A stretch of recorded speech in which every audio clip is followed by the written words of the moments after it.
Hi, my name's James Alexander, and I am the host of the PodBoard100 podcast, brought to you by LaunchPod Studios and Podicon. Podicon have created an entirely new metric for measuring the success of podcasts, not only taking into account downloads and listens, but now including things like hashtags related to your show and social media activity across a whole plethora of platforms.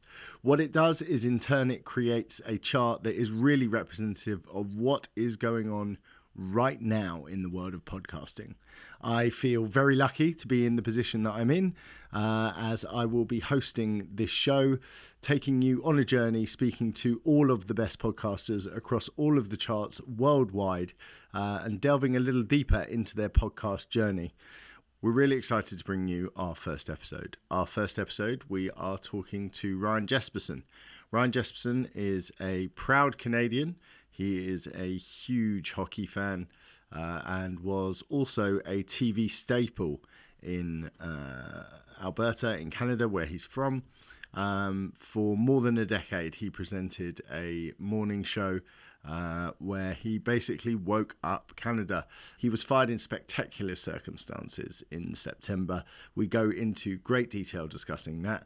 And how, in fact, it was a massive moment, because what ended up happening was he became a digital broadcaster and now hasn't left the top 3 of the Canadian PodBoard100 chart since the show started from day one.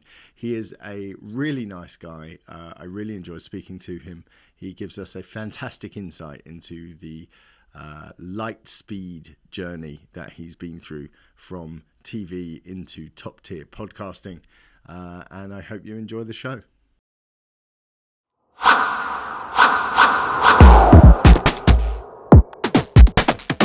Well, hey, and thank you for having me. I appreciate the invitation. Thank you.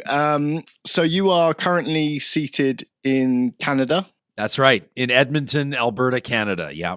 And we are excited today to basically talk through what I think is one of the most interesting podcast journeys, or I should say channel journeys, certainly that's popped out of recent time. Let's not visit the circumstance under which it came about too heavily, but November 16th you started. 23rd was our first show. Our first show was November 23rd of 2020. Yeah.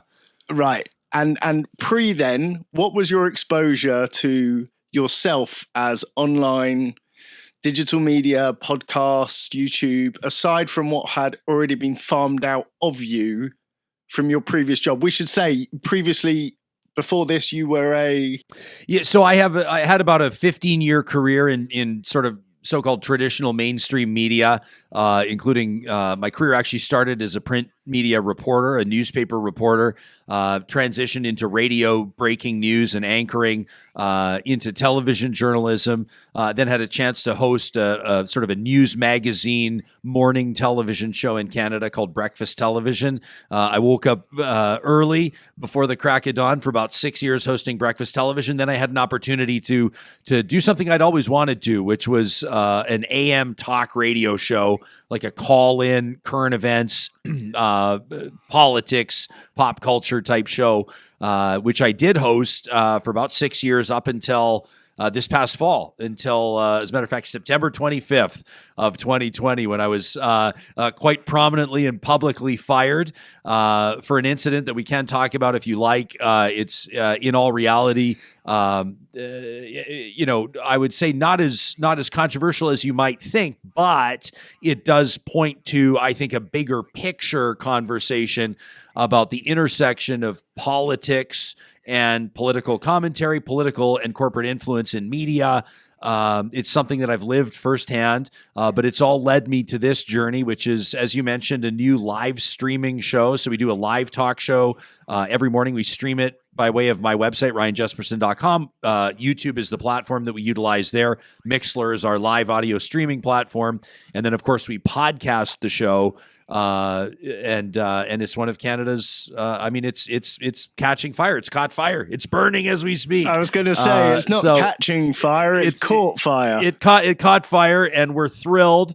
And we're just now, I mean, depending on when this is made public, this interview, we're basically just starting our 8th week. So we're kind of babies at it a little bit, but we've got our feet underneath us. And before this, there was nothing of the sort in your world, was there? No, I think as far as we know, we're really the only, I want to be careful how I say this because obviously there are things that are happening probably flying under my radar, but that's kind of part of the point I'm making is I think we're certainly the most high profile daily live streaming news show that's an all digital independent platform in the country. And with regards to, you had asked about my personal exposure to podcasts. I guess I'm a little bit embarrassed to say, but not really. Because as a matter of fact, thousands of people are coming out of the woodwork. I think of that film, Field of Dreams, the classic scene where they build the ball diamond and then all the players come out of the cornfield. They emerge because they built it and now they have come per the promise.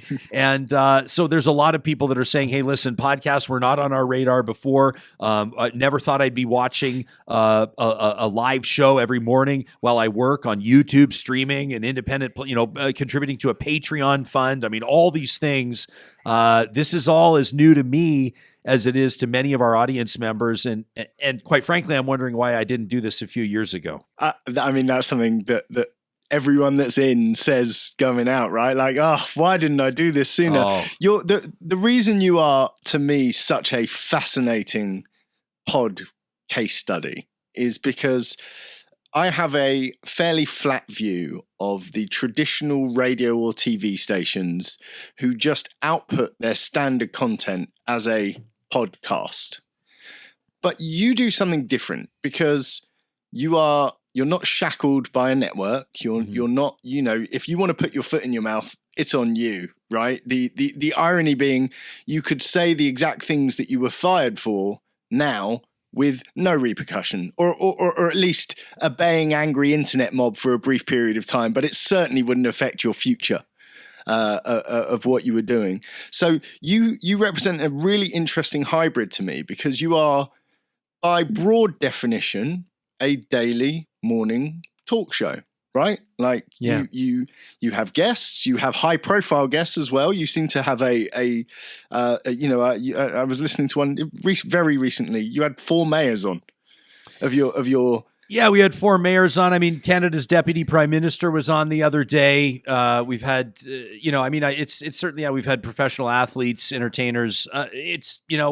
Obviously I've got a virtual Rolodex that's a pretty healthy size from 15 years in, and so, and it's great because really nothing's changed. Somebody said to me, like, what's the difference?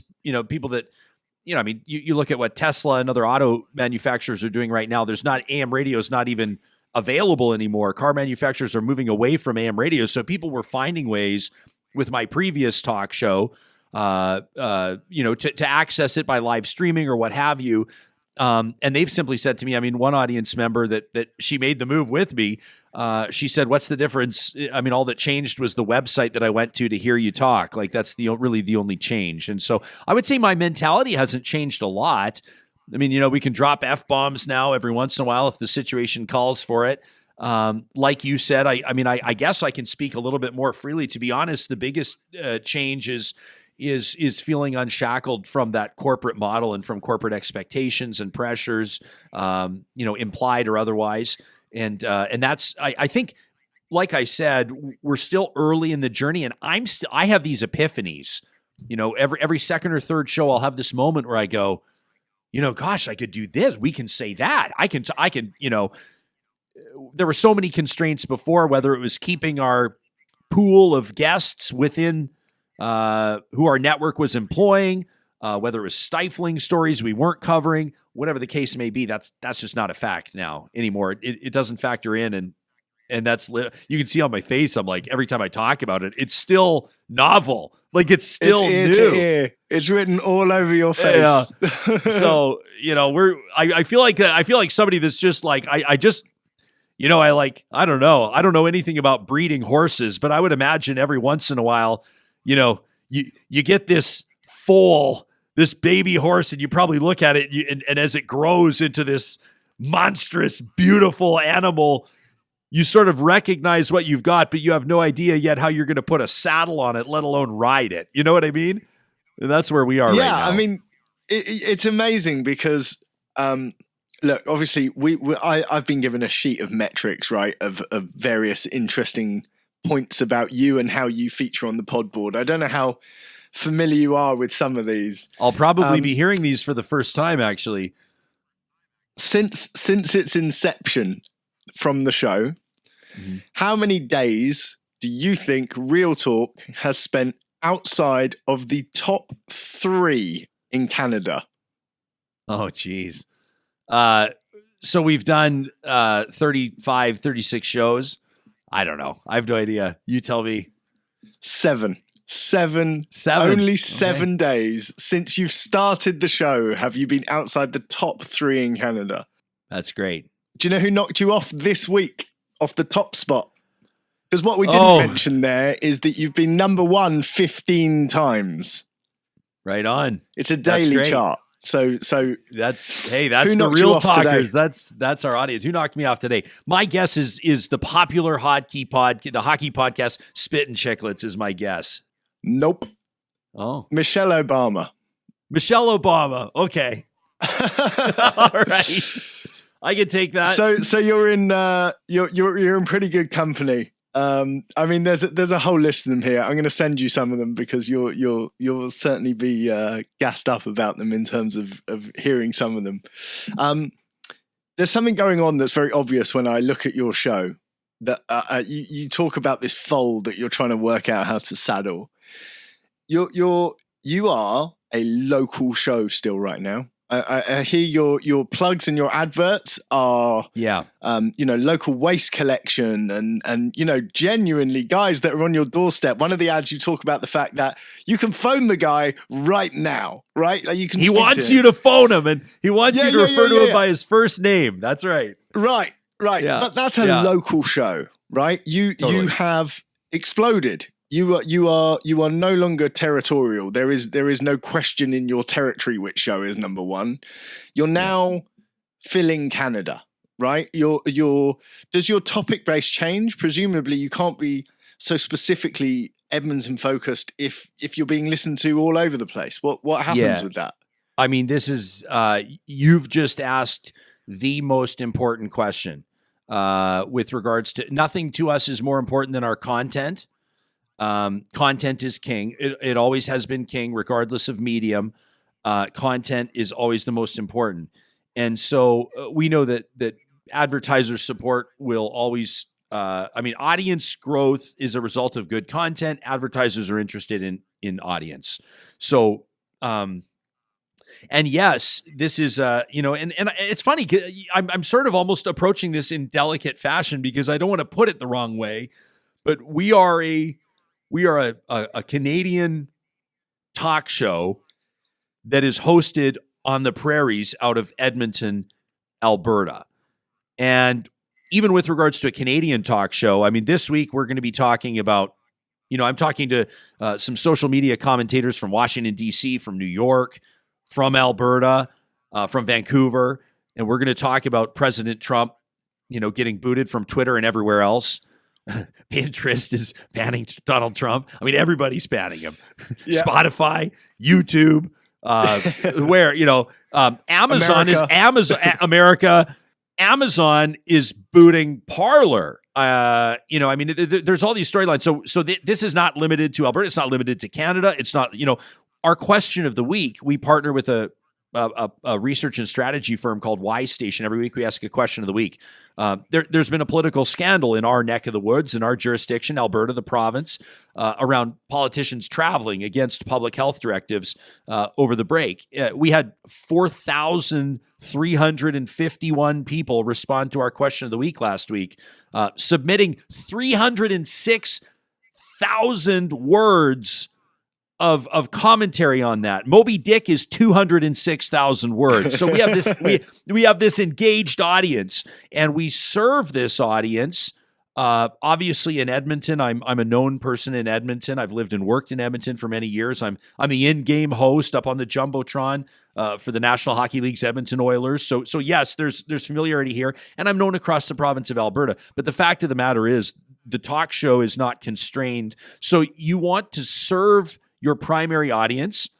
We know as a result of that panel of the people that provide demographic research for us and answer these questions, we know that about 80% of our listening audience is in Alberta. That's huge, but it's also a show in its infancy. So in Toronto or Vancouver or Montreal or Halifax in Canada or in Spokane, Washington, or in London, England, they're just hearing about us.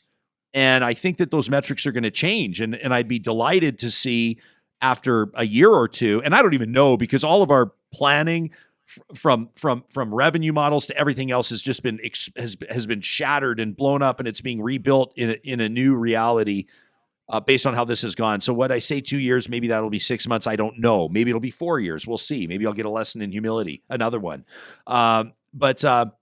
But I'd love to see our listener demographic reflect the Canadian demographic and see representation across, on both of Canada's coasts, or all three of them, and Eastern Canada, where obviously the majority of our population is. So yes, you're right. And especially with regards to our advertisers, especially launching this show, much of the advertiser interest, almost exclusively, was local to the province and even to the city, like you mentioned. And we'll see what happens there over time. I mean, one of the things that's interesting for us to see is the support on Patreon, and ultimately maybe the podcast moves to a direction where it's either completely Patreon supported, maybe it's presented by a title sponsor and no one else. Maybe it has half the advertisers that we don't know. So we're trying to just build a team. We have built a really talented team and continue to grow that ahead of our projections, and try to sort of, if I can use another hockey reference, like the great one, Wayne Gretzky would always say, you got to go to where the play is going, not where it is. And we're really trying to and this is why conversations, even with you and some of the data that you've been sharing and the work that you've been doing, your team, is really interesting for us, because it gives us a sense of what the landscape looks like. It's fascinating for me because I am London for sure. I have no local interest in your show whatsoever. Yeah. As part of doing this show, I've obviously had to. I've been exploring a lot of podcasts, right? Every time someone comes up on the list that they're like, guys, you should speak to this, I listen to a few shows, because that's how I do it. I constantly have podcasts in my ear anyway. So I've now found a whole load of new people. There are a few that make it into my subscription pile. And something about your show, you talk about a lot of local issues, but I think one of the things that your timeline is so fascinating from when all this happened, because one of the things that I think happened last year is people have a much more specific interest in things that are going on locally away from their locality, right? So it was fascinating for me to listen to your show and hear your callers, your listeners' attitude to how things are being responded to from a COVID perspective in your city. Because, ever the world be smaller, right? I'm sitting there thinking, we're thinking the exact same stuff here. Isn't that amazing that global network is starting to shrink so much? And I think from a pod perspective, I use the word pod. I call it a channel, because I think the whole world of podcasting is floating away from audio only and much more becoming a channel-based system. My fascination for your show grew rather than diminishing, because obviously you're an engaging guy. You've done this for a long time. You don't need me sitting here saying, oh yeah, you're really good to listen to. But the format, the speed of it felt familiar from a TV perspective, but at the same time, it just didn't feel like television. It felt like this new way of consuming this sort of media. And the reason that I keep saying that your timeline is fascinating is because March 2020, when the world shut down for COVID, that was a boom in podcasting, right? All of a sudden, everyone's locked at home. They're sitting there working out ways they can deliver content and be relevant. And, everyone's jumping on the, I need a podcast because it's fashionable bandwagon, right? You're trundling along in TV world like nothing's happened, presumably. From a media perspective, you were going to work and doing your show every day and all that sort of stuff. And only by virtue of the proverbial foot in your mouth in September, have you landed square and center riding this ship of what I believe to be is genuinely the new format. It's like the evolution of the hybrid between TV and a Rogan style long form conversation smashed together on a daily basis. I mean, why would people not choose to watch/listen to you? Bear in mind, you're a format they can start listening to you while they're brushing their teeth. When they're sitting at the breakfast table, they can pull their phone out of their pocket and carry on exactly where they left off watching it. And then they get in the car and plug it in and they're listening to you again on the way to work. Like it's a whole new delivery mechanism, right? Yeah. I mean, I had a guy tell me the other day that he just like, and I'll be honest, like I'm actually a little freaked out by Alexa and all that stuff. I'm still a little bit of my whole world now is rapidly fast forwarding. I mean, we haven't even mentioned this yet, but I got a perspective check a while ago. A buddy of mine said you went from AM terrestrial radio to a live streaming show on YouTube with the title sponsor, a Bitcoin company, Bitcoin Well. I mean, like what in 1 year, and I'm sitting here in March. I remember, I think it was like March 9th or something of 2020. I was hosting my what ended up being our last Edmonton Oilers game of the season with fans with like 18,000 people, right? And the NBA we were in the second intermission between the second and third period, and a buddy says, a guy I was with says, the NBA's just hit pause on its season, and we kind of went, oh. And then he goes, and someone says, well, the NHL's going to be next. And I'm like, NHL's not going to, and then that was it. And then over the next 48 hours on my phone, so I'm an event host as well, host award shows and fundraisers and luncheons and things like that. 30 events canceled. 30 events. And I don't have to tell you. So from like a revenue standpoint and from like like all of the things that go along with that, anxiety and mental health and all these things, I'm just sitting here going like, this is a disaster. But at least I've still got my talk radio gig, and at least I'm still appearing on the TV morning show every morning, albeit over Zoom on my camera, but still. And then the next thing there goes, the career kind of hits a bit of a snag based on some candid commentary that I still stand by the way. And we can get into that, but I wouldn't change a thing. I didn't want to probe you on it. I'm happy to talk about it all you want, but I wouldn't change a thing. And so anyway, to wrap up the other thought, though, I mean, just what a year. What a year. Totally wild. Let's talk about it. Let's talk about it. The incident, for people that don't know, this happened on air, right? This was and you made a comment that immediately when I read it, I understood immediately what you meant, right?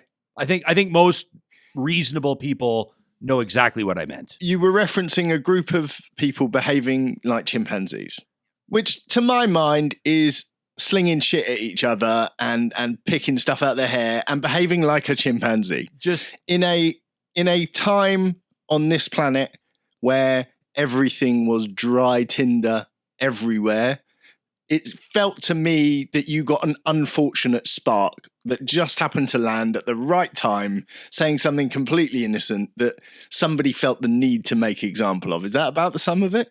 I'll tell you. So I'll take you into it because this is because it's not about the comment at all. The comment is irrelevant because this was a situation where the end result was a public hanging, and I don't feel sorry for myself, as a matter of fact. Like, let me be very clear. And this is something that still is unresolved, I'll say. There's still some things to be determined by people not in this conversation. But I'll still speak freely about what happened because that wouldn't change whether I'm speaking to a judge or a jury or you. So there was essentially a city councilor. There is a city councilor in the city that I live in that's just he's bad for politics. He's bad for society. He's a bad person. And he has proven himself as such many times. And it's relevant for me to point out that about 4 years ago on this city councilor's Facebook page, a staffer of his, an individual that works in his office, posted a rape joke, like a meme about rape. Yeah, exactly. My eyes did the same thing your eyes are doing. So this city councilor finds himself in hot water. And I'm doing my radio talk show at the time. So I reached out to him and I said, hey, if you want to apologize to the city, if you want a platform where I'll be tough but fair, you come on and you can apologize for it and we'll talk about it, which we did. And I was fair and I was tough, obviously. And so his staffer, the guy that posted this, I mean, assuming it's him, assuming he didn't fall on the sword for the counselor, which is possible as well, the staffer asked if he can come on the show and talk about it, kind of defend his good name, but like, take some tough questions. So I accommodated him. All of this to establish that 4 years ago, I knew not only who the city councilor is, but also who his staffer is. I have spoken with this individual. I've sat across a table from this individual. I've interviewed this individual who is white, and it's worth pointing that out as well. He's as white as the driven Edmonton, Canada snow. He's that white, okay? So when this city councilor now, fast forward 4 years through the course of the pandemic, he's trying to tee up a run. He wants to be mayor. He's going to get his ass handed to him if he runs for mayor. I'll tell you that much. So he's by you know, now. Yeah, well, so there have been offers. There's a campaign team that approached me. I just don't think it's the right. I don't want the job. This is what I love, and this is what I will continue to do. We're just getting started. Yeah. So this guy starts sort of soft launching this mayoral campaign by taking big swipes at other city councilors. So it leads to these sanction hearings, blah, blah, blah. And I, in offering candid commentary, describe his staff, in particular, this individual I've interviewed in past, as these chimpanzees typing up these tweets, right? Now, they saw an opportunity, obviously, to take me down. I think that they sensed blood in the water, and there were other factors at play. And this is the most important part of the story. It's not about the city councilor, who, as much as he would love to say that he's powerful enough to get me fired from the most popular talk radio show in the province that loves talk radio more than anywhere else in the country, he's not that powerful. But other politicians and other corporate advertisers, sponsors of that radio station do carry significant sway and clout up at the corporate executive board level of that multi-billion-dollar company. And they flexed their muscles. They exercised their right to cut me loose. Now, they tried to do it with zero severance, which is something that I'm pushing back on because I started what we're doing now on a credit card. But I will tell you, ultimately, it looks like they probably did me a favor. So here we are today. Yeah, I mean, so that brings us nicely back in line with this whole your journey part. This happens September 25th. September this happens? 2020, there you go. Yeah. And by 1 month later, you launch Real Talk. Well, we launched November 23rd. So just 2 days shy of 2 months. Yeah. Oh, sorry, 2 months, right. Yeah. From that day, you get fired. However they tell you. You presumably have that moment of digesting. Whoa, okay. Yeah, it's a big deal. Yeah, it's an atomic bomb that goes off. Yeah. Sure, especially when you'd had everything else removed from you in the run-up, where your security blanket that was left has been removed. It's all gone. You've got kids? I've got a 5-year-old boy, yeah. You know, presumably that comes into play in terms of, okay, there's a all kinds of things. Did you assume at that point that your TV career was done? Or were you waiting for a cool-off period and you sort of thought 6 months, they'll forget about this? And well, here's I'll the be doing thing is I something else. didn't even need a cool-off period because this was a public execution with a total lack of public fury. The public was not upset. Right. The public was not angry. I mean, these politicians were pulling levers behind the scenes. You can check my name on Twitter, search me online. There was there was the odd person that, these people, these far right-wing extremists that support these politicians all of a sudden started saying, yes, Ryan Jespersen is making a disparaging comment, invoking racial epithets, comparing people of color to primates, when I'm sitting there going, what? Like that, there's nothing of the sort. Like this is actually the tackiest. In fact, it's the most racist thing I think that I've seen in a while, that this counselor's trying to spin this as racist. I mean, it's just so ridiculous, right? So there, the public opinion on it was like, I mean, look no further. I posted a statement on 25th was a Friday, 6th, 7th. So September 28th, I posted a public statement on Twitter that had like something like 9,000 likes or something. I mean, it was just like, it went crazy. It was just, there was no fury aside from these far right wingers that otherwise had never, I think they had to Google what POC means to learn it was people of color. I don't think they even knew that, trying to spin it that I'm some sort of, racist shock jock, completely ridiculous. So as a matter of fact, I mean, I was fired on Friday, September 25th. I had a legitimate job offer on the following Monday well, let me say an offer to interview, but, and I did interview with one media outlet. But I'll tell you, so I was suspended for 2 weeks before I was fired, and I kind of felt like the hammer was going to drop. And so, I'd already started putting a bit of a bare bones team together, but smart people. And we had a model for RyanJespersen.com for Real Talk. We didn't know the name of it. We didn't know what it was called. We didn't know if it would be on camera or not, but we had been playing with the idea for a couple of years. I just didn't have the courage to do it. My life was too comfortable. I didn't want to blow up my radio career. So you have this point. This is key. That a big part of who the listenership of this show are certainly going to be are the aspiring podcasters in one way or another. Mm-hmm. And although you began with a platform, many podcasters still begin with a platform but fail. You did something really. You hit the ground on day one. Bam, you were live. What's your team? Who's there? Who's helping you put this all together? And because obviously you're the face, of course, but yeah, there's people controlling stuff. Who's helping you out? What did it look like on your beginning? So like on the everyday basis in the studio, there's only two of us, soon to be three. We hope by the end of this month. But yeah, technical producer that's an incredible talent. He's built the studio. To find someone that's proficient and experienced in broadcast software, like lighting, television switching, audio engineering, editing, and then to be also to take a hot mic every once in a while and offer a position or an opinion on something. So I'm lucky to have him. His name's Sam Brooks. And then we have a team of people that work for a bigger. So we built a business actually called Relay Communications Group, and Relay owns the show and pushes it out. But we have bigger aspirations and bigger plans. And the Relay team is a team of about 6 people. And we're lucky to have brand experts, out of Vancouver with BurnKit. They've worked on files like they were like EA Sports and Sony and like huge contracts. So they've done all of our brand direction, our imaging, a lot of sort of what you see online, and we're growing the team. I mean, the fact that I like to walk around and say, hey, man, we've got a lawyer, a bookkeeper, and an accountant. Like, this is the real deal. This is the real deal, But this is I've been an entrepreneur for 8 weeks now. So this is, I'm still terrified.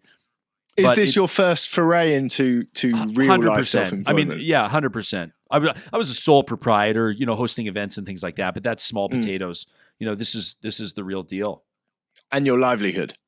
And 100% my livelihood. Yeah. So from show one, when you sort of presumably giddily and slightly nervously get yourself on there because it's live, right? Every time it's live. The bit with the hybrid that I find so interesting is, I guess it comes from TV with little VTs and stuff, but you do lots of snippets, right? You release 4-minute sections here and you release your clip sections. I saw one the other day that was like your rant or something. Is it you do a rant? Yeah. Well, it depends. Yeah. If I'm pissed off, I do. But that's different content, right? Because if I tuned into you on TV between 6:30 and 9 every morning, I'd never get your rant. right? Because Right. one, you probably wouldn't be allowed to have it. And number two, you certainly wouldn't have a platform to be able to hit that station up and say, hey, at 3:15 after my show today, can you just post this for 5 minutes? Never going to happen. Exactly. So are you enjoying the extra? Are you enjoying the interactivity? Because I know your listeners are big to you, right? They're huge. You know, obviously they're everything. They're everything. I mean, that's you know, we're trying. The show's called Real Talk. We were trying to come up with a name, like what do you call them, like, you know. And then someone said Real Talkers, obviously, and it just seemed sort of so. These Real Talkers, you know, these people that show up every single day, or that, you know, one guy said today he's starting to, you know, he's got this New Year's resolution. He's going to run or he's going to walk an hour every day, and he's going to take our show and take it with him on the walk. I mean, that kind of stuff that means something to me. People make us part of their regular routine. People invest their free time in the show and contribute to the show. And a lot of times, a lot of the guests, I mean, so we'll say, well, we have these big guests on, you know, Edmonton's mayor, the city I live in, announced his plan to not seek re-election, which is a big story on our show, on our first show. So that was the credibility that came with that right away was awesome. It was also awesome that he snubbed the radio station that had fired me. I appreciated that. So that was great. But so there's those big interviews, so to speak. But, you know, some of our most popular interviews have been everyday people that were audience members that reached out and said, hey, I've got a story. Like, this is wild. You know, this is something your audience will connect with. I had a guy that he's a teacher. He was a millwright, like an industrial mechanic. He became a teacher. He came on the show, and the interview was downloaded tens of thousands of times. I mean, I think just the little clip on Twitter has something like 25 or 30,000 views. He's like just a teacher, but his message resonated with people. You know, we've had respiratory technicians, nurses, ICU, intensive care doctors on the show talking about the front lines of COVID. I mean, man, nobody wants to hear a bureaucrat. We'll get the odd politician on, obviously. You know, you do, but I'm less concerned about it. There are politicians, the references will mean nothing to an international audience here on this show, but you know, influential politicians that have famously blacklisted me and won't do interviews with me. And to me, it's like, that's, you know what? I mean, I think they overestimate their own importance with regards to the appetite that an audience has or whose voice an audience cares about.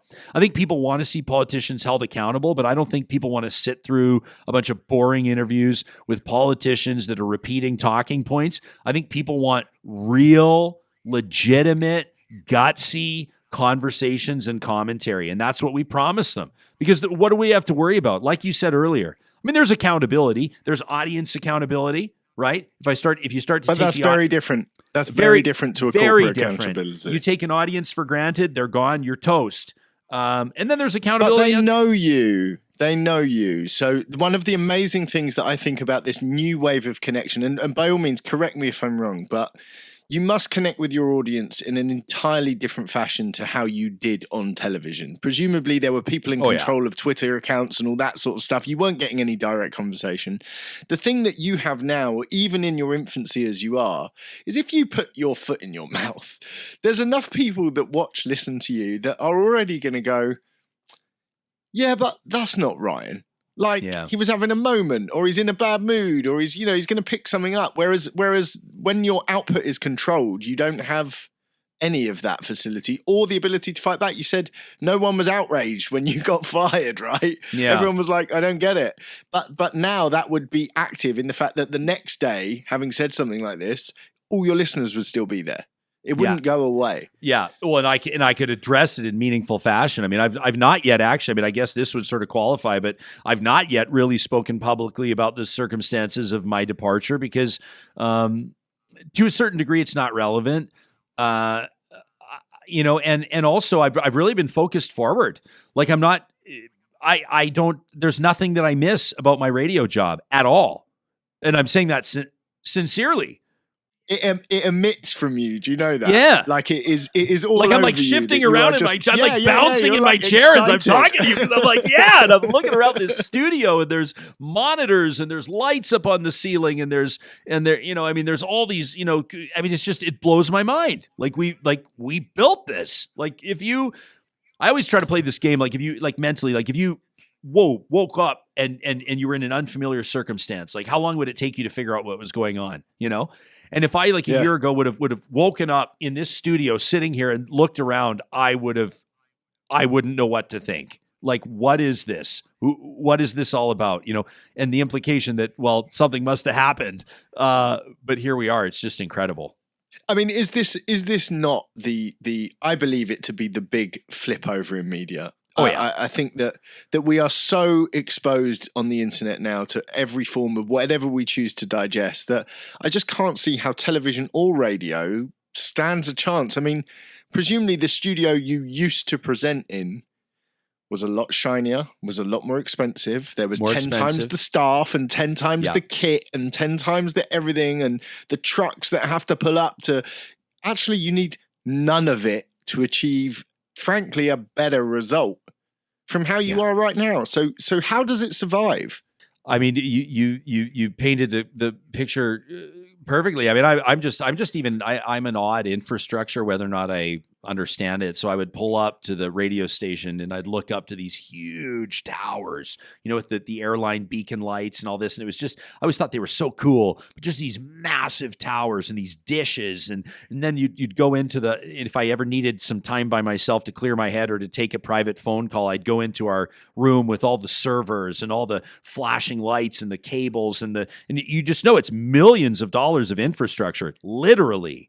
And the audio boards in front of me and the bulletproof glass around the studio and looking through to the producer and the chase producer and the junior producer and the news anchor and the news reporter and the news director and the sales manager and the do you even work here? and the do you even work here guy that's just always at the coffee station. But yeah, and it's so infrastructure heavy and so pot committed. And I think also, like, it's tough to pivot with stuff like that. Whereas you're right. Like, I realized very quickly with the help of and the advice of people that are smarter than me on the tech front that you can get, you get a decent microphone, a decent camera and a laptop and here you go. And it's phenomenal. Well, look, I spent the last year building studios, like pro studios for people like you and similar to be able to come in and deliver their shows. Yeah. Right now, I'm talking to you from my garage because it's 10 o'clock at night. And for me, the quality is pretty much indistinguishable from sitting in the studio.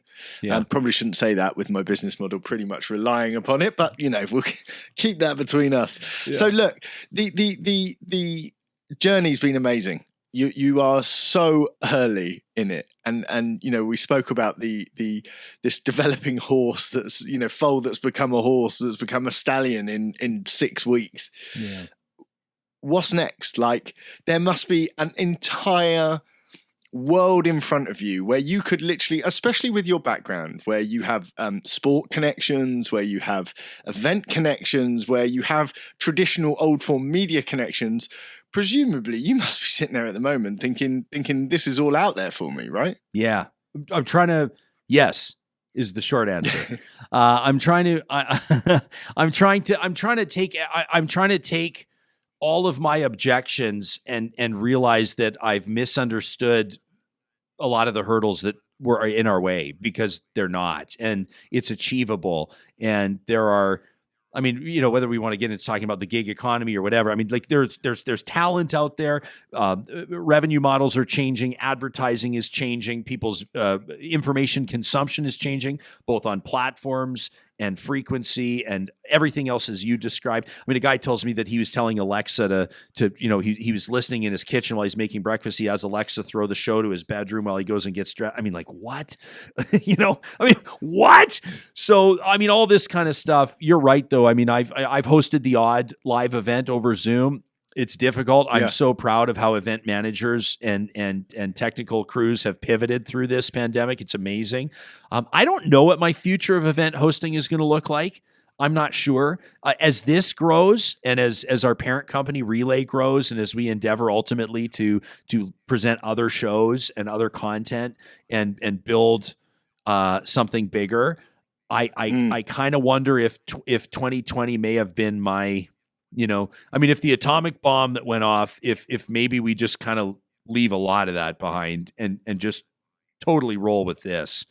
Yeah. That's an interesting world reflection, because when COVID really kicked, right? For us, it was in March. I'm not sure about when yours was. Right around the same time, yeah. I took a view right there and then that this was an atomic bomb, and I counted my lucky stars that the event landscape was laying in wake behind me as I moved forward, much like you, very luckily, purely by chance, in a circumstance where I was involved now with an industry that had a rocket lit under its butt with podcasting and people wanting to create content. You have a similar thing, right? You sort of, whether you realized it or not, your traditional form of media was dying where it stood. Oh, I was well aware.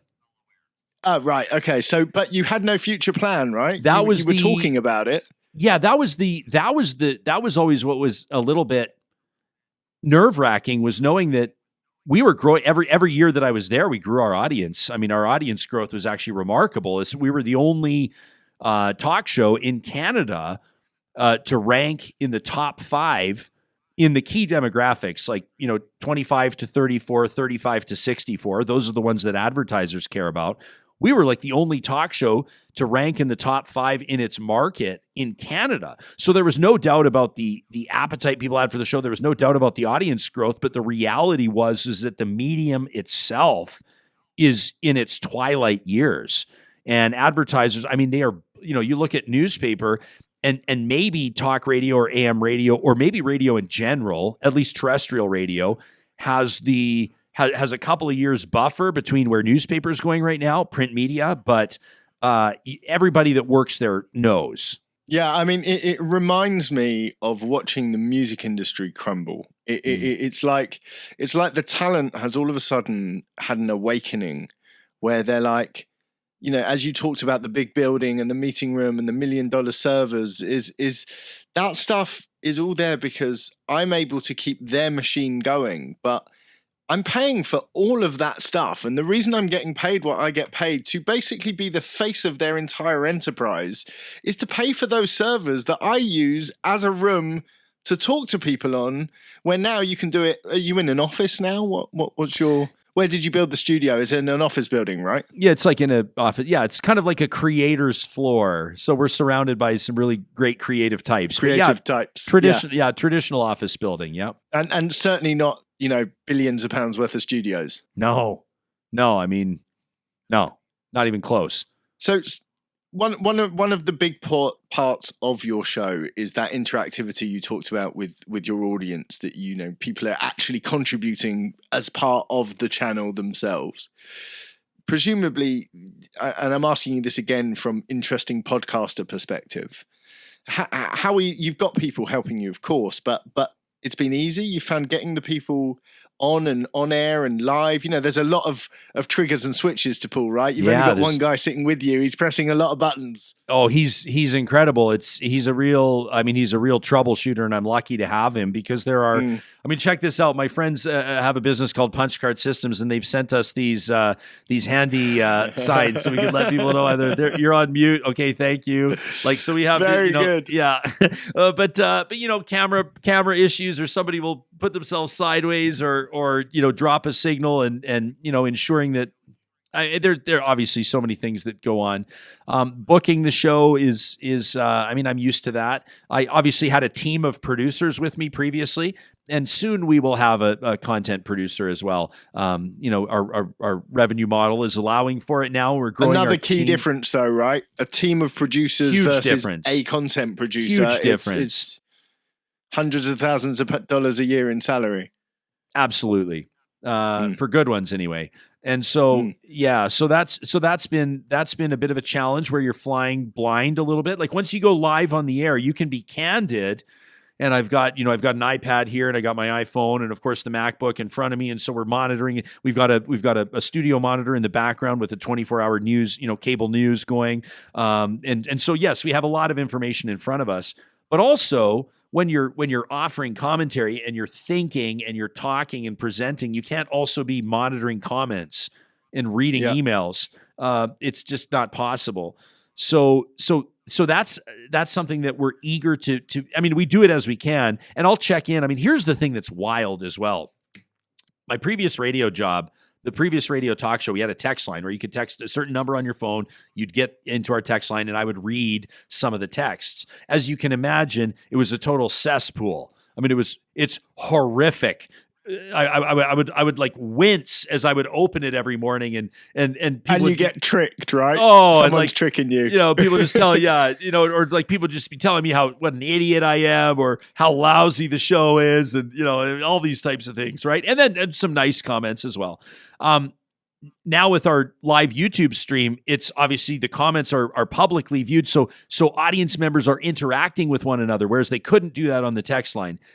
And what's really wild is that people are noting, like people that I don't know, people like even guests that have come on the show have said they don't know how it happened, and I don't know how it happened.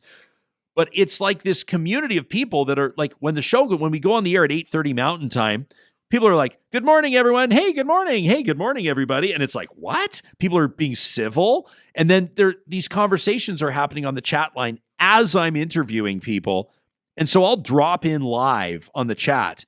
And I may not have time to scroll back, and maybe I miss the best comments, but I can read what people are typing in real time, which is great.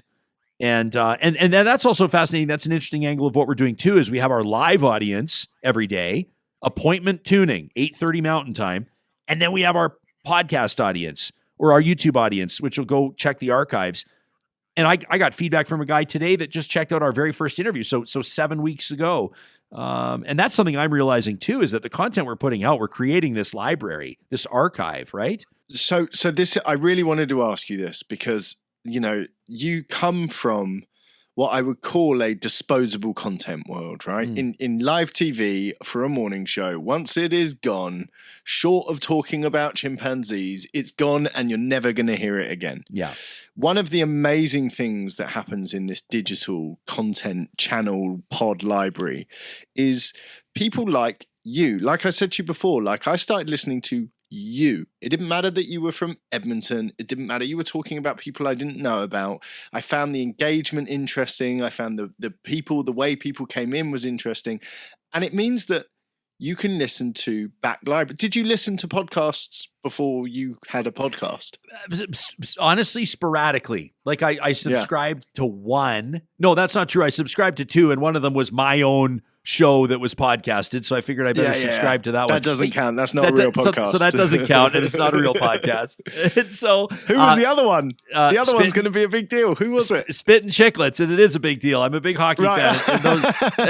And those guys. So whenever I beat Spitting Chicklets on the Podboard, we go, yeah. And whenever they beat us, I go, yeah, that's cool. That's cool. Those guys, I was one of the downloads. But now, I mean, I probably subscribe to, I don't know, 25 maybe, or maybe 20 that I really actively, I would say, listen to every week when I'm walking the dog or whatever. And it has become a huge part of my I can't explain to you, my professional life has dramatically evolved this year, but even the way that I consume information has dramatically changed. When I first started listening to podcasts, Rogan got me hooked, was my first real into podcasts.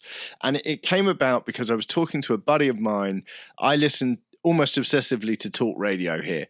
We have two very prominent stations. We have LBC, which is now a national talk radio station. Obviously, national in the UK is equivalent to regional in where you are, and we have TalkSport, which is effectively the football, soccer, whatever you want to call it, station, again national, and obviously it's engineered for provocation, right? So it's a call-in radio show where you are getting a very broad but frankly angry section of society phoning in to battle against talk show hosts who are employed literally to light fires under angry people so that you can fill hours and hours of content, right? Like it's a very furious model. And I was talking to someone, they said to me, look, it's 2018 at the time.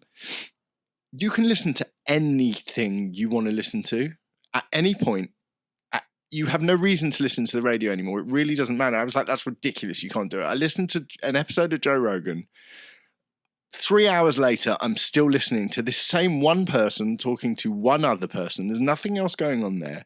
And I was in, and I went back through the back catalogue over maybe 6 months. It took me to catch up on 10 years worth of Rogan content, because all that I did was I replaced my morning drive to work radio consumption with Rogan. And my nonsense TV consumption of stuff that I knew was engineered to get me angry with Rogan. And what eventually happened was I realized that you can choose what you put in your ears, in your brain, and the amount of it. You know the saying that says you're a byproduct of the 5 or 6 people that you spend the most time with. You know, you become a hybrid of it. Well, I found that one of the people I was spending the most time with was talk radio. And talk radio was this angry, furious monster that was forming a 5th or a 6th of my personality. Yeah. So I replaced it with education and with people I found interesting. And it just changed everything for me, professionally, personally. You know, my personal life changed with my family and everything like that, because I'd removed that anger. And you know, I can see easily, certainly locally, and we'll have a chat in a second about how I think you are going beyond there. I can see how you fit into people's lives in that capacity with this morning show, because it nicely replaces the conventional forms of media that people would listen to in a much friendlier.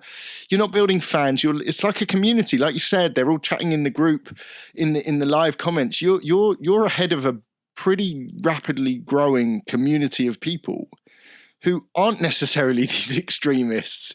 And I mean that in the sense of people that just want to furiously shout from the rooftops. These seem like reasonable people because they're the people that hang around, right? There's enough other spew on the internet that the angry people will visit you once and disappear after not very long. Yeah. So when you're leading this community going forward, how I can't see how you don't expand beyond Canada with your channel, right? With the collective bits upon it, because you seem to be. I mean, do you know anyone else that does similar to what you do?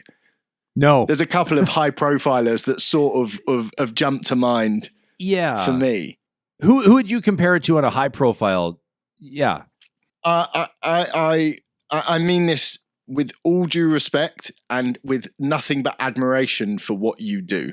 But and again, the political leanings aren't necessarily similar. But you look at something like the Ben Shapiro show, 100%, or the Daily Show, you know, US centric. I cannot see how you do not become that in just the shortest space of time. I mean, the explosivity that's come out of 6 weeks, I can't point anywhere short of Harry and Meghan dropping their podcast, or, you know, someone like a I need to get them on my show.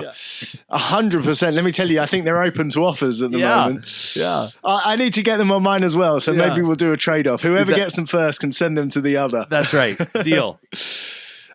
So you know, you're obviously looking at it. I mean, you can be as humble as you like. You must be slightly feeling the buzz of the explosion that's going on in your hands. How do you see the shows moving into a bigger international audience, or are you going to force it local? Because obviously there's that side of it too, right?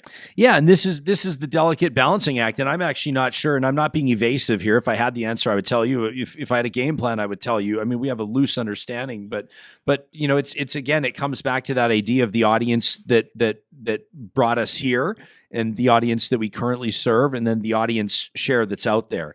And I think that I'm not so sure that I'm specifically interested in, let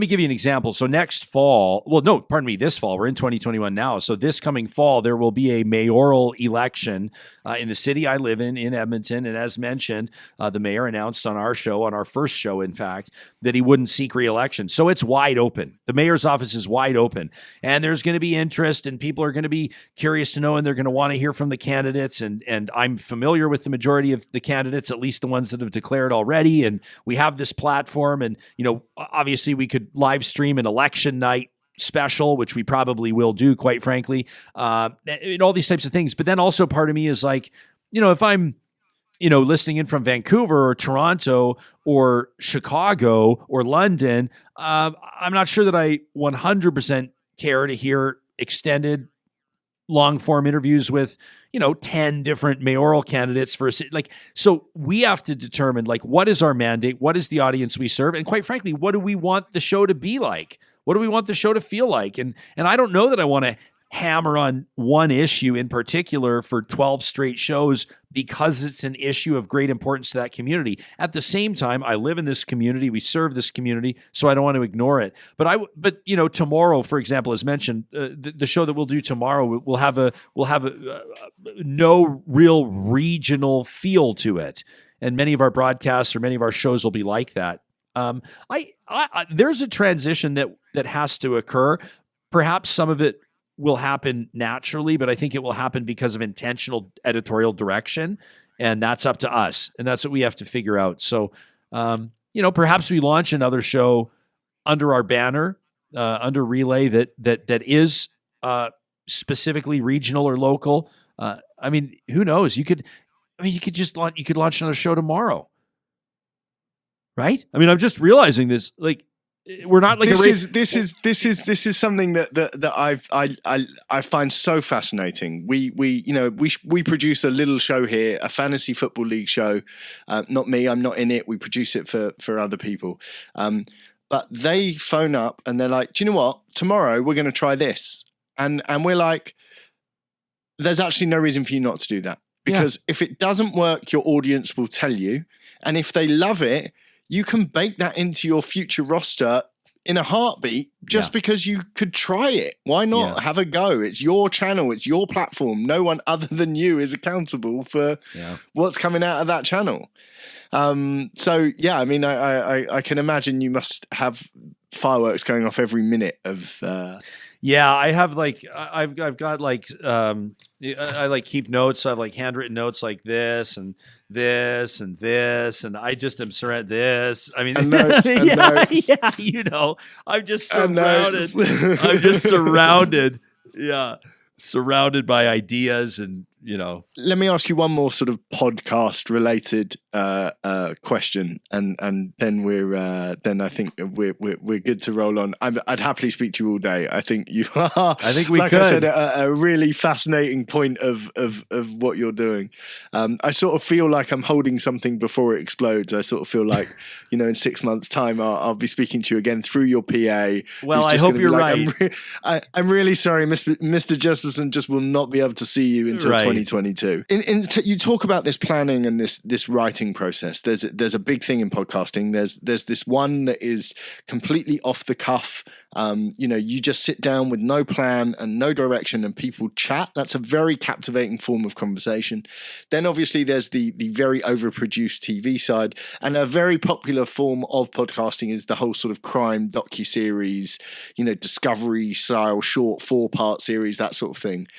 They're very produced, right? You can almost hear that it's taken 4 days of discussion, 4 days of recording that's been hacked down to sort of a 45-minute show. Obviously, doing what you do live means that any of that edit process is removed completely, which presumably enables the daily part. But you finish a show at 2 hours, right? Two ish. Yeah. We sort of play it, but as long as it lasts. Yeah. And what time do you get in before the show? I'm trying to put together your day in podcasting. Yeah, you know what I mean? I show up. I show up like maybe like an hour on a busy morning, or half an hour before we go live. I've been up for a couple of hours at that point, having a coffee at home and sort of getting into it. I'm a night owl. I'm most productive at night. So typically I'll send, and this is why I'm lucky that my technical producer is flexible and skilled and talented and doesn't easily fluster, because I'll typically around 1 a.m. I try to tell him around 1:30 is about my deadline for sending him, requests for graphic boards, videos we're going to use, photos we'll use, links to websites, stuff like that. We usually confirm our guest lineup as best we can by 1:30, 2 o'clock in the morning, at the latest with regards to changes. But the show will always be flexible. I'll drop everything and talk about something if something's happening. So around 1:30, 2 in the morning, typically the show's set. Usually go to bed around 2:30 in the morning, get up around 6:30, 6:45, and then, have a coffee and get back at it. So a lot of that may change. I love to golf. I love my free time. I love sitting on patios when we're allowed. So, I'm looking forward to that stage of the business where maybe we've got some more team members hired. Right now it's very labor intensive, as you can imagine. We're still doing things like, our, business banking and accounts receivable and all the boring stuff, right? Getting our insurance lined up and all that kind of stuff, which is, an ominous task, but also I know we will get through this and it'll change. So it's been very labor intensive right now, but yeah. Trademark. Oh yeah. Yeah, you bet. But it's a labor of love, I guess is what I'm saying. I don't mind. I get jazzed up about it. It's lifestyle now, right? It's a lifestyle. Yeah. A friend of mine said to me, he said the best part about owning your own business is that you can work half days, and he said, you just get to choose which 12-hour block you work. And I thought, okay, yeah, that's fair. Yeah. Yeah. And except you don't get to choose to take the morning off. Yeah, that's right. That's right. How do you communicate with your team? Is it? I mean, are you a talker? Presumably, you talk for a living, right? Like, do you speak to people, or you messages or emails? You mean with regards to actual communication within the team? Yeah, with show planning. I'm trying to sort of again look at how you put it together. Yeah, show planning and file sharing and stuff like that is typically Slack, and then emails for our sort of the business side of it, and and we're just building that all out. So it's all relatively new. I didn't honestly think the team was going to grow. I was going to do my own. I mean, I was going to, even business development and people inquiring, because we sell sponsorship. Like I do live ad reads during the show and stuff like that. Our sponsors are on our website. And I thought, well, I can do that business development side of it and work with invoices and this, but like, no way. I realized very quickly, somebody inquires, the potato's hot, like you're saying, or like the things, there's buzz and traditional media is talking about us. I mean, what's been amazing for me is Canada's national broadcaster, the Canadian Broadcasting Corporation, CBC, much like the BBC, is quoting our show in its reporting on politics, which, that's amazing, right? So, that's sort of a thing. It's the flip over, right? It's the flip over. So everybody's talking and we're getting ad inquiries from potential sponsors. And I'm getting back to them like 2.5 weeks later being like, sorry for the late reply. I'm like, okay, this has to stop. So, it's rapid growth, but it's incredible. How again, the sponsorship thing for an emerging podcast, you've had a slightly unreal development cycle of it. But how do you value the base? Because you've come from a traditional model. I mean, TV advertising, as far as I'm concerned, for many years has been just money like this. Yeah. Like it's never hit the target home. You've now got this incredibly refined, incredibly accurate set of statistics about the people that are actually listening to you. Yeah. How have you found, presumably you said you're speaking to sponsors. I always find when I'm speaking to people that I go very coy with discussing what I think the value of that sponsorship is. And more I'm starting to see that the exact data is so valuable to these people. How do you find it structuring? Because believe it or not, for a guy who gets a 1,000 listens on his one show every week, right? He's getting approached equally for sponsors in a smaller form, maybe, but there is a massive network of people that are reaching out. And how do you value yourself? Because obviously it's growing all the time. You'd be crazy to take a 6-month, official I'm the sponsor. Yeah, thing, you should have told me that before. You should have told me that 2 months ago. No, you know what? I joke with our existing partners because we do have 6-month contracts, and I've just said to them, you know what? You were here before this was a thing. You had faith in us. You believed in us. You allowed us to start off. I mean, we launched with 11 sponsors, which is that's crazy. You know what else is interesting is I didn't lose a single personal endorsement when I got fired. Of 4 personal endorsements, I didn't lose any. So that goes to show you where public opinion was at on my firing. If the corporations stick with you, that to me says something. It goes to show, first of all, that I was in bed with good partners. You know, well, people who were in you for you, right? As opposed exactly, to and who I think have a corporate integrity that, quite frankly, my former employer demonstrated a profound lack of. But you know, yeah, with regards to valuing the show, obviously our advertising, our rate sheet has changed in the last 2 months for sure. You know, and we're still figuring out revenue model. Like I'm not an expert on this at all. We know we adopted a model, I think, tried to create a bit of a hybrid with regards to sort of the traditional advertising breaks, but also really candid live reads, which cost a premium in traditional terrestrial radio. To have a host do a live read of a commercial is always more. But what I've taken from the podcast world, you know, you listen to comedians read their ads, and I mean, some of them are 3 minutes long. I can't do that now because we've got, I think, about 15 partners now. So we're not doing 3 minutes anymore, but they're funny and they're candid and they touch on the audience is starting to, there's this loyalty. So, you know, you talk about, you know, we have a big sponsor like Dairy Queen, but specific locations that are owned by franchisees. And we're sending people to these specific Dairy Queen locations where they can get a specific promotion when they identify themselves as a listener to this show.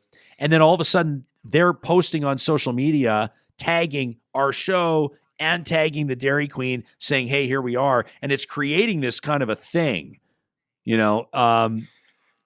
It's beautiful. You talk in a way that feels like, you know, because although this is all new, it's all the same as well at the same time. Totally. And you must feel a bit like, I don't know, like you've been holding Excalibur this whole time and not really realized the power of what you were yielding. And then, but through the virtue of frankly, a forced circumstance that removed you so uncomfortably from everything that you knew.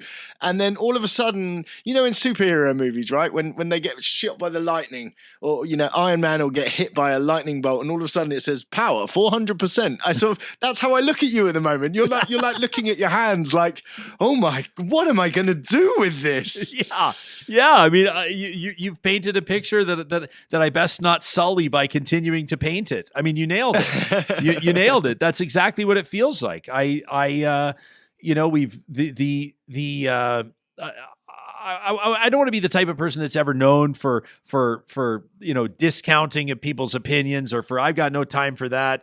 But the fact of the matter is, there are opinions that I don't have time for, and there are people that I don't want to hear from. And you know, people have, I'm sure that some of my detractors and some of my haters have followed me over. I mean, you know, every day when we put our show up on YouTube, there's about 11 or 12 of the same people that hit the thumbs down every single they come by to as it comes out. Thumbs down, right? You know, boo, thumbs down, boo. You know, but I'm just kind of entertained by that. But at the same time, it's left behind all the schlep and all the poison and all the anger and the animosity and the preconceived notions about the medium itself and the corporate influence and the political flex and the, you know, all these types of things. And now it's just been, you know, I mean, so a politician, you know, I mean, like high profile politicians in our neck of the woods would communicate directly to the executives and to the executive board. I mean, we're talking about $1 billion company in Canada. And these politicians or spokespersons or representatives from their offices would communicate that if I was on the air, that they wouldn't talk to me. And in other words, the radio station would not have access to these high-profile politicians, right?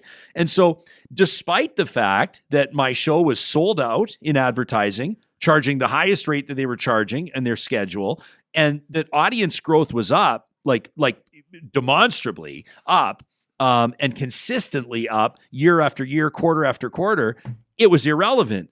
Because the radio station, to its base or to its advertisers, couldn't play the fact that the politicians wouldn't come there. Well, here, I mean, if our show's blowing up, do you think I care at all if a politician won't talk to me? I mean, do you think that politician is even invited to come on the show? Yeah. I mean, maybe if they want to dance around and trade blows, it'll be entertaining and we can do it. But I don't care if you don't come on the show, you know? And I mean, that's incredible. And if you don't, I'm going to talk about you anyway. I'm going to talk about you anyway. And quite frankly, I mean, the influence that the politicians exerted to get me canned, they've created a monster. Yeah. Yeah. I mean, look, I think that we are in the beginning. It's oft talked about that following times of global crisis, you start seeing an artistic renaissance coming out of people, and you see the biggest changes in society following the big incidents that have gone on. Obviously, COVID is going to spur a whole fresh wave of new and changed ways of thinking, and equally changed ways of consuming. I think, you again, why I'm so fascinated by your timeline is because I think you've hit within 2 months, like literally that window, I reckon, was from July, when everyone had got over Zoom, right? Yeah. They'd got over it. You'd done March to midsummer. Zoom was now normal. The quality that you and I are talking on now, although in the edit people are going to see this in a higher res, but this is acceptable for broadcast now. You would never have got away with this, years ago. And that whole journey for you is all happening as I think this renaissance is happening, and to hear you talk about starting a bigger thing than just Real Talk, that you've got the channel, the network growing behind you, Mm-hmm. and the fact that you talk about your TV time with such retrospective anger, I guess, not fury, like you're not angry about its existence, but when you realize the bulk that was hanging around and the hypocrisy that was preventing it from all being, the fact that you now are sitting here able to build a channel without that hypocrisy, because the rules just don't apply in the conventional format. Just it must be amazing. I mean, it's incredible. It's totally incredible. And as you make your observations, they reiterate themselves to me.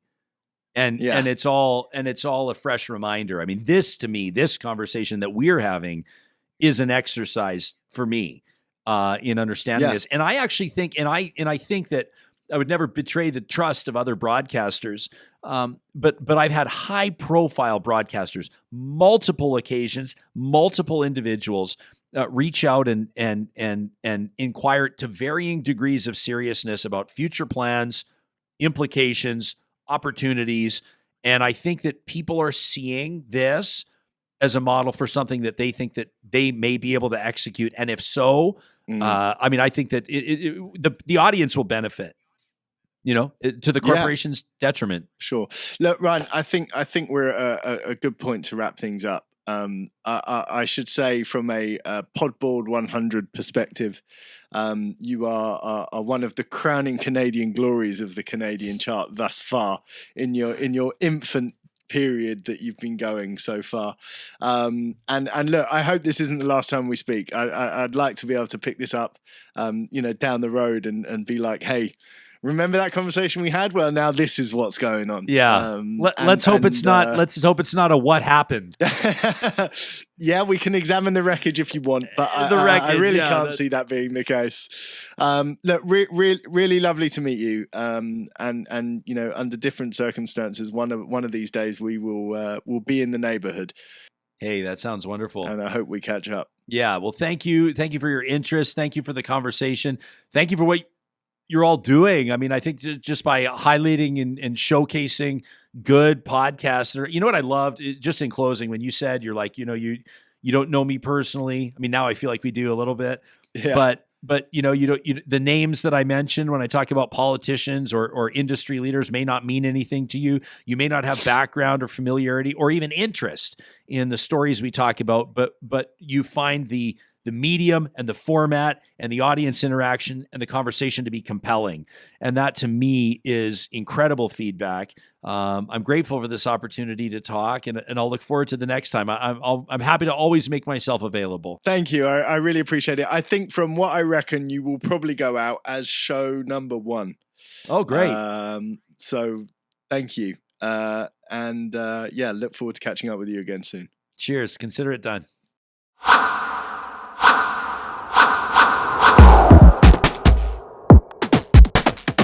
If you've enjoyed the show, then please don't forget to like, comment, subscribe, and share. Believe me, Podicon have made me realize more than ever how important these social media interactions are. However, don't be shy to give us a rating on your favorite podcast provider as well. There will be many more of these shows coming up. We've got a load in the bag already. Thank you for joining us, and we'll see you soon.